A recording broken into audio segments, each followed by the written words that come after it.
இன்றைக்கான கிட்கான lunch box recipe பார்க்கலாம். இட்லி வந்து குட்டி குட்டியாக ஸ்கொயர் ஷேப்பில் கட் பண்ணி வச்சுருக்கேன். அதுக்கு தொட்டுக்க வந்து கொத்தமல்லி சட்னி பண்ணியிருக்கேன் ஃப்ரெண்ட்ஸ். ரொம்ப கொத்தமல்லி அதிகமாக ஆட் பண்ணாமல் கொஞ்சமாக கொத்தமல்லி ஆட் பண்ணி நான் வந்து பண்ணியிருக்கேன். ஏன்னா கிட்டுக்கு கொடுக்குறதுனால அவங்க வந்து கொத்தமல்லி சட்னினா சாப்பிட மாட்டாங்க. ஸோ கொத்தமல்லி தெரியக்கூடாது, இருந்தாலும் நம்ம ஆட் பண்ணி செய்யணும் அப்படின்றதுக்காக கொஞ்சம் செஞ்சுருக்கேன் ஃப்ரெண்ட்ஸ். ஸோ இந்த ரெசிபி உங்களுக்கு நான் இந்த வீடியோ எண்டில் ஷேர் பண்ணுறேன். ஸோ வீடியோ ஸ்கிப் பண்ணாமல் பாருங்கள். ஸ்நாக்ஸ் பாக்ஸ்க்கு அவிச்ச சுண்டலும் வேர்க்கடலையும் ஆட் பண்ணி வச்சுருக்கேன்.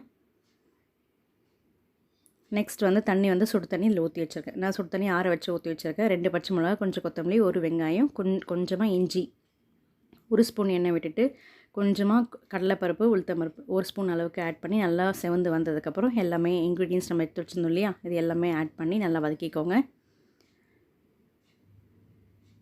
வதங்கினதுக்கப்புறம் தேங்காய் ஒரு 2லேருந்து 3 டேபிள் ஸ்பூன் அளவுக்கு தேங்காய் ஆட் பண்ணி இந்த அளவுக்கு புளியும் ஆட் பண்ணி நல்லா வதக்கிக்கலாம். கொஞ்ச நேரம் சிம்மில் வச்சு நல்லா வதக்கிக்கோங்க. ஸோ தட் நம்ம மதியானம் கொடுக்குற போது மதியானம் வரைக்கும் சட்னி வந்து கெட்டு போக நல்லாயிருக்கும். ஸோ அரைக்கும் போது கொஞ்சமாக பொட்டுக்கடலை சேர்த்து அரைச்சிக்கோங்க. நெக்ஸ்ட்டு லைட்டாக தாளிப்பு கொடுத்து மிக்ஸ் பண்ணிங்கன்னா நம்மளோட சட்னி ரெடி ஆகிடும். பார்த்திங்கன்னா ரொம்ப குவிக்காக ரொம்ப ஈஸியாக செஞ்சிடலாம். ரொம்ப டேஸ்டியான ரெசிபி, ரொம்ப ஹெல்த்தியான சட்னின்னு சொல்லலாம். கண்டிப்பாக எல்லா கிட்ஸ்க்குமே இந்த சட்னி வந்து பிடிக்கும். நீங்களும் இந்த மாதிரி லஞ்ச் பாக்ஸ் ரெசிபிக்கு ஏதாவது ஒரு நாள் இட்லி கொடுத்தீங்க அப்படின்னா இந்த மாதிரி கொடுத்து பாருங்கள், உங்கள் கிட்டும் கண்டிப்பாக சாப்பிடுவாங்க. ஸோ இந்த வீடியோ உங்கள் எல்லாருக்குமே கண்டிப்பாக பிடிச்சிருந்துருக்கும்னு நினைக்கிறேன். பிடிச்சிருந்தால் மறக்காமல் லைக் பண்ணுங்கள், உங்கள் ஃப்ரெண்ட்ஸ் அண்ட் ஃபேமிலிஸ் கூட ஷேர் பண்ணுங்கள். இன்னும் நீங்கள் என் சேனலை சப்ஸ்கிரைப் பண்ணலாம், சப்ஸ்கிரைப் பண்ணிவிட்டு கூட இருக்க பெல் ஐக்கானே கிளிக் பண்ணி வச்சுக்கோங்க. ஸோ தட் என்னோட வீடியோ மிஸ் பண்ணாமல் பார்க்கலாம். தேங்க்யூ.